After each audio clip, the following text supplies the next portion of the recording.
Day 10, Tuesday, November 1st. Genesis 10, 1-5 NKJV. Now this is the genealogy of the sons of Noah, Shem, Ham, and Japheth, and sons were born to them after the flood. The sons of Japheth were Gomer, Magog, Madai, Javan, Tubal, Meshech, and Tyrus. The sons of Gomer were Ashkenaz, Riphath, and Togarmah. The sons of Javan were Elisha, Tarshish, Kittim, and Dodanim. From these the coastland peoples of the Gentiles were separated into their lands, everyone according to his language, according to their families, into their nations. 1 Chronicles 1:5-7 NKJV. The sons of Japheth were Gomer, Magog, Madai, Javan, Tubal, Meshech, and Tyrus. The sons of Gomer were Ashkenaz, Dipheth, and Togarmah. The sons of Javan were Elisha, Tarshisha, Kittim, and Rodanim. Genesis 10:6-20 NKJV. The sons of Ham were Cush, Mizraim, Put, and Canaan. The sons of Cush were Seba, Havilah, Sabta, Raamah, and Sabteca, and the sons of Raamah were Sheba and Dedan. Cush begot Nimrod. He began to be a mighty one on the earth. He was a mighty hunter before the Lord. Therefore it is said, like Nimrod the mighty hunter before the Lord. And the beginning of his kingdom was Babel, Erech, Akkad, and Calneh, in the land of Shinar. From that land he went to Assyria and built Nineveh, Rehoboth-ir, Calah, and Resen between Nineveh and Calah, that is the principal city. Mizraim begot Ludim, Anamim, Lehabim, Naphtuhim, Pathrusim, and Casluhim, from whom came the Philistines and Caphtorim.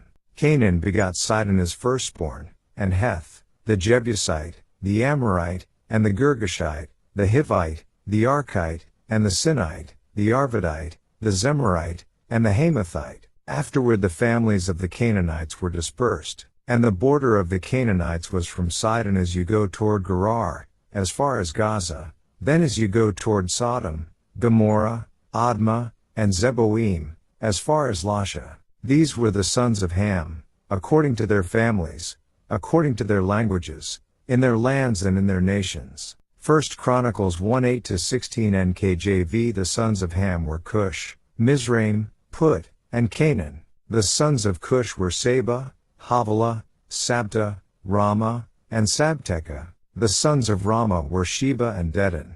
Cush begot Nimrod. He began to be a mighty one on the earth. Mizraim begot Ludim, Anamim, Lehabim, Naphtuhim, Pathrusim, Casluhim, from whom came the Philistines and the Caphtorim. Canaan begot Sidon, his firstborn, and Heth, the Jebusite, the Amorite, and the Girgashite, the Hivite, the Archite, and the Sinite, the Arvadite, the Zemarite, and the Hamathite. Genesis 10:21-30 NKJV. And children were born also to Shem, the father of all the children of Eber, the brother of Japheth the elder. The sons of Shem were Elam, Ashur, Arphaxad, Lud, and Aram. The sons of Aram were Uz, Hul, Gether, and Mash. Arphaxad begot Salah, and Salah begot Eber. To Eber were born two sons. The name of one was Peleg, for in his days the earth was divided, and his brother's name was Joktan. Joktan begot Almodad, Shalef, Hazarmaveth, Jerah, Hadoram, Uzal, Deklah, Obal, Abimael, Sheba, Ophir, Havilah, and Jobab. All these were the sons of Joktan, and their dwelling place was from Mesha as you go toward Sephir, the mountain of the east. 1 Chronicles 1:17-23 NKJV. The sons of Shem were Elam, Ashur, Arphaxad, Lud, Aram, Uz, Hul, Gether, and Meshech. Arphaxad begot Shelah, and Shelah begot Eber. To Eber were born two sons. The name of one was Peleg, for in his days the earth was divided, and his brother's name was Joktan. Joktan begot Almodad, Shalef, Hazarmaveth, Jerah, Hadoram, Uzal, Deklah, Ebal, Abimael, Sheba, Ophir, Havilah, and Jobab. All these were the sons of Joktan. Genesis 10:31-32 NKJV. These were the sons of Shem, according to their families, according to their languages, in their lands, according to their nations. These were the families of the sons of Noah, according to their generations, in their nations. And from these the nations were divided on the earth after the flood. Genesis 11:1-26 NKJV. Now the whole earth had one language and one speech. And it came to pass, as they journeyed from the east, that they found a plain in the land of Shinar, and they dwelt there. Then they said to one another, Come, let us make bricks and bake them thoroughly. They had brick for stone, and they had asphalt for mortar. And they said, Come, let us build ourselves a city, and a tower whose top is in the heavens. Let us make a name for ourselves, lest we be scattered abroad over the face of the whole earth. But the Lord came down to see the city and the tower which the sons of men had built. And the Lord said, Indeed the people are one and they all have one language. And this is what they begin to do. Now nothing that they propose to do will be withheld from them. Come, let us go down and there confuse their language, that they may not understand one another's speech. So the Lord scattered them abroad from there over the face of all the earth, and they ceased building the city. Therefore its name is called Babel, because there the Lord confused the language of all the earth. And from there the Lord scattered them abroad over the face of all the earth. This is the genealogy of Shem. Shem was 100 years old, and begot Arphaxad 2 years after the flood. After he begot Arphaxad, Shem lived 500 years, and begot sons and daughters. Arphaxad lived 35 years, and begot Salah. After he begot Salah, Arphaxad lived 403 years, and begot sons and daughters. Salah lived 30 years, and begot Eber. After he begot Eber, Salah lived 403 years, and begot sons and daughters. Eber lived 34 years, and begot Peleg. After he begot Peleg, Eber lived 430 years, and begot sons and daughters. Peleg lived 30 years, and begot Ru. After he begot Ru, Peleg lived 209 years, and begot sons and daughters. Ru lived 32 years, and begot Serug. After he begot Serug, Ru lived 207 years, and begot sons and daughters. Serug lived 30 years, and begot Nahor. After he begot Nahor, Serug lived 200 years, and begot sons and daughters. Nahor lived 29 years, and begot Terah. After he begot Terah, Nahor lived 119 years, and begot sons and daughters. Now Terah lived 70 years, and begot Abram, Nahor, and Haran. 1 Chronicles 1:24-27 NKJV. Shem, Arphaxad, Shelah, Eber, Peleg, Ru, Serug, Nahor, Terah, and Abram, who is Abraham.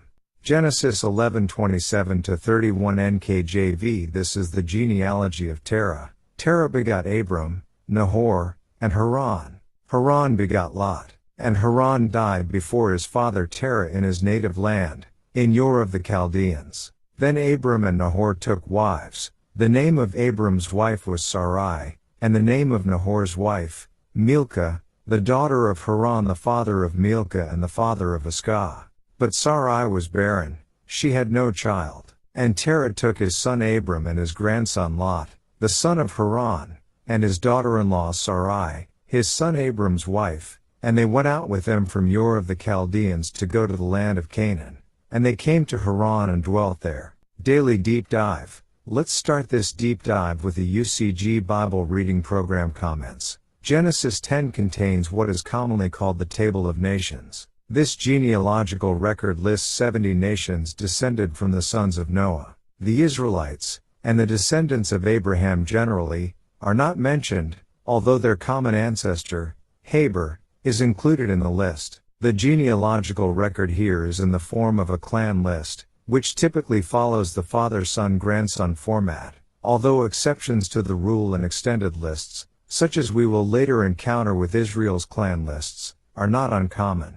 The purpose of clan lists is to show affinities between related peoples. At the head of the list stands the common ancestor, in this case Noah. Under the common ancestor are listed the tribes, and under the tribes are listed the smaller clans. The further down the clan list one moves, the greater divide there is within the large family groups, but cultural and political affiliations between the members of the smaller family units are actually more pronounced. Thus, Japheth fathered Gomer, Magog, Madai, Javan, Tubal, Meshech, and Tyrus. All of those peoples were related and shared certain general cultural and political affiliations. But Ashkenaz, Riphath, and Togarmah, who were fathered by Gomer, are further down the list and therefore shared greater cultural and political affiliations than they did with those peoples descended from the other sons of Japheth. Are these ancient historical lists of any importance to us today? While many of the nations recorded in the genealogy disappear from the scriptural record, some of them will reappear in the prophetic books, with a surprising number mentioned in connection with end-time events. God appears to refer to the nations of the world by these family names, and it is interesting to note that the end-time configuration of nations provided by the prophetic books shows the nations allied by their clan affiliations. Surprisingly, these prophecies show that the passage of around 4,000 years of history has done little to alter the basic pattern of international relations. And, I went back and forth on how much of a deep dive to do on each of these families and which nations may have come from them, and I've ultimately decided not to go that deep. If you are interested in that depth, I found the Adam Clarke's commentary, Free Commentary on E-Sword, to be an interesting read about what nations each of these families may have produced. Some are more certain, others more speculation. I would like to dive a bit into the family line of Ham. Remember what we just read yesterday about the incident and the curse that happened at the end of chapter 9. This family and family line appears to make a stark departure from following God. Ham eventually is used in the Bible interchangeably for Egypt. See Psalm 78:51, PSA 105:27, PSA 106:22, as Cush, Mizraim and Phut all end up settling in various parts of Egypt. We also see Canaan in this family line, who settles in the area that will become known as the Promised Land. Whole nations form the Canaanite people: the Jebusite, Amorite, Girgasite, Hivite, Arkite, Sinite, Arvadite, Zemarite, and Hamathite. Gen 10:16-18. Gen 10-8. From this family of Ham, we are introduced to Nimrod, and it's important to note that the Bible pauses the genealogies for a moment to tell us about this man. Nimrod's name means rebellion. Verse 9. If you look at commentaries you will see that this term, he was a mighty hunter before the Lord, carries more depth than what we read on the surface. The International Standard Version of the Bible captures the meaning more in line with commentaries. Gen 10-9. He became a fearless hunter in defiance of the Lord. That is why it is said, like Nimrod, a fearless hunter in defiance of the Lord. Verse 10. We find a word that is used for the first time in the Bible, kingdom. This word is used many more times after this in the Old Testament.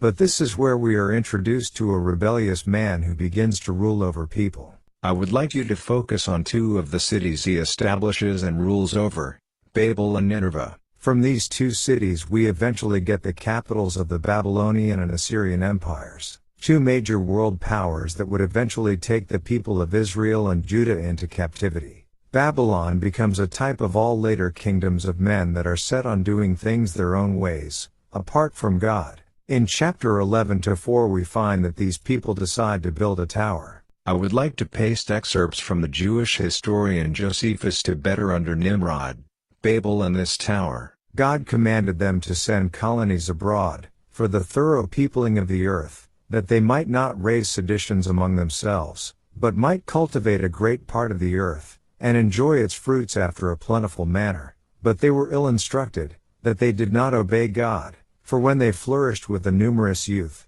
God admonished them again to send out colonies. But they, imagining the prosperity they enjoyed was not derived from the favor of God, but supposing that their own power was the proper cause of the plentiful condition they were in, did not obey him. Now it was Nimrod who excited them to such an affront and contempt of God, a bold man, and of great strength of hand. He persuaded them not to ascribe it to God as if it was through his means they were happy, but to believe that it was their own courage which procured that happiness. He also gradually changed the government into tyranny, seeing no other way of turning men from the fear of God, but to bring them into a constant dependence upon his power. He also said he would be revenged on God, if he should have a mind to drown the world again, for that he would build a tower too high for the waters to be able to reach, and that he would avenge himself on God for destroying their forefathers.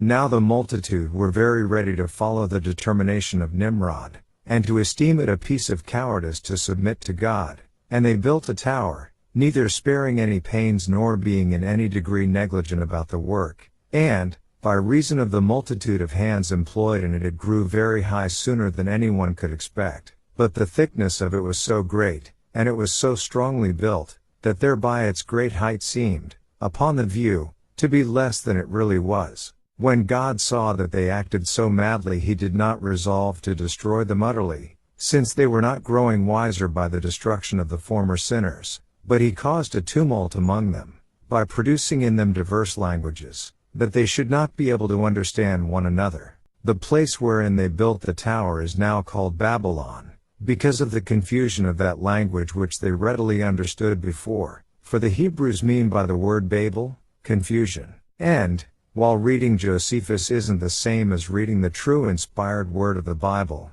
it gives us an idea of what was understood about this section of Scripture, Nimrod/Tower of Babel. The Babylonian Empire would rise and fall over time in strength as a world power, but we find that this Babylonian idea continues in the many kingdoms/empires of men all the way until the return of Jesus Christ. In Revelation 16, 17, and 18 we see the final destruction of Babylon. I'll paste some excerpts to help us see the end of what Ham/Cush/Nimrod began in their rebellion against God and what the kingdom of God will replace forever. Rev 16:19 Now the great city was divided into 3 parts, and the cities of the nations fell. And great Babylon was remembered before God, to give her the cup of the wine of the fierceness of his wrath. Rev 16:20 Then every island fled away, and the mountains were not found. Rev 16:21 And great hail from heaven fell upon men, each hailstone about the weight of a talent. Men blasphemed God because of the plague of the hail, since that plague was exceedingly great. Rev 17:1 Then one of the 7 angels who had the 7 bowls came and talked with me, saying to me, Come, I will show you the judgment of the great harlot who sits on many waters. Rev 17:2 With whom the kings of the earth committed fornication, and the inhabitants of the earth were made drunk with the wine of her fornication. Rev 17:4 The woman was arrayed in purple and scarlet, and adorned with gold and precious stones and pearls, having in her hand a golden cup full of abominations and the filthiness of her fornication. Rev 17:5 And on her forehead a name was written, Mystery, Babylon the Great, the mother of harlots and of the abominations of the earth. Rev 17:6 I saw the woman, drunk with the blood of the saints and with the blood of the martyrs of Jesus. And when I saw her, I marveled with great amazement. Rev 18:1 After these things I saw another angel coming down from heaven, having great authority, and the earth was illuminated with his glory. Rev 18:2 And he cried mightily with a loud voice, saying, Babylon the Great is fallen, and has become a dwelling place of demons, a prison for every foul spirit, and a cage for every unclean and hated bird. Rev 18:3 For all the nations have drunk of the wine of the wrath of her fornication. The kings of the earth have committed fornication with her, and the merchants of the earth have become rich through the abundance of her luxury. v5, Rev 18:5 For her sins have reached to heaven, and God has remembered her iniquities. Rev 18:8 Therefore her plagues will come in one day, death and mourning and famine, and she will be utterly burned with fire, for strong is the Lord God who judges her. Rev 18:9 The kings of the earth who committed fornication and lived luxuriously with her will weep and lament for her, when they see the smoke of her burning. Rev 18:10 Standing at a distance for fear of her torment, saying, Alas, alas, that great city Babylon, that mighty city, for in 1 hour your judgment has come. Rev 18:11 And the merchants of the earth will weep and mourn over her, for no one buys their merchandise any more. Rev 18:20 Rejoice over her, O heaven, and you holy apostles and prophets, for God has avenged you on her. Genesis 11. At the end of this chapter, we find that from Noah's son Shem, comes the finally line of Nahor, Terah, Abram. Unlike Ham, Shem seems to follow God. Gen 9:26, blessed by the Lord, the God of Shem. Verse 28, their native land was Yor. Yor was in southern part of Babylonia. Already by this time, counterfeit religion filled the land. In a previous study I learned that in Babylonia, they had national gods, local city gods, even family/clan gods. Pagan worship filled their culture. John Gill's commentary brings out following from Josephus on this verse. Josephus, Antiq. L. 1. Circa 6. Sect. 5, says, that Haran died among the Chaldeans, in a city called Ur of the Chaldees, where, he adds, his grave is shown to this day. The Jews, Shalshalit, Fall. 2. 1, 2.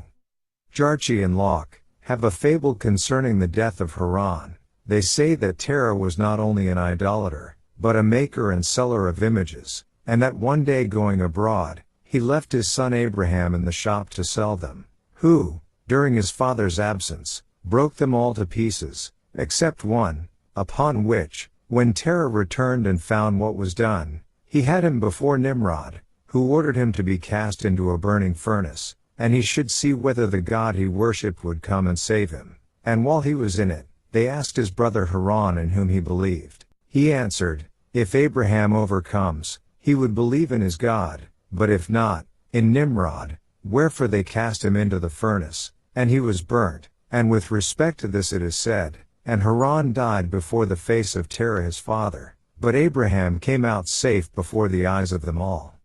And, again, this is non-biblical material, but I found it interesting nonetheless. Verse 29, Abram means exalted father and Sarai means princess. Verse 30, first usage of the word barren. It's interesting to me how often God allowed major women of the Bible to be barren: Sarah, Rebecca, Rachel, Hannah, Samuel's mother, and wife of Manoah, Samson's mother. What did each of them learn from this time period of barrenness? God, in the right timing for each of them, allowed them to have children that were integral to his plan. This is something I'm meditating on. Maybe someday a sermon will come from this. Verse 31, we don't know much about Terah. We know from Joshua 24:2 that he worshipped other gods and that God took Abraham out of that culture to work with him. It's pure speculation. But where did Abraham learn about the true God and what was right? Did Abraham have a relationship with Noah and Shem? Shem would have been about 390 years old and Noah about 892 years old when Abraham was born. Noah would have died when Abraham was about 58 years old. According to Jewish literature, Midrash, they had a relationship, but we have no way of proving this one way or another. These writings contain stories of how Terah was the chief officer to Nimrod and was the high priest to the idol worshippers. Again, there is no way to know for sure, but we clearly know Terah served other gods and the true God called Abraham out of this.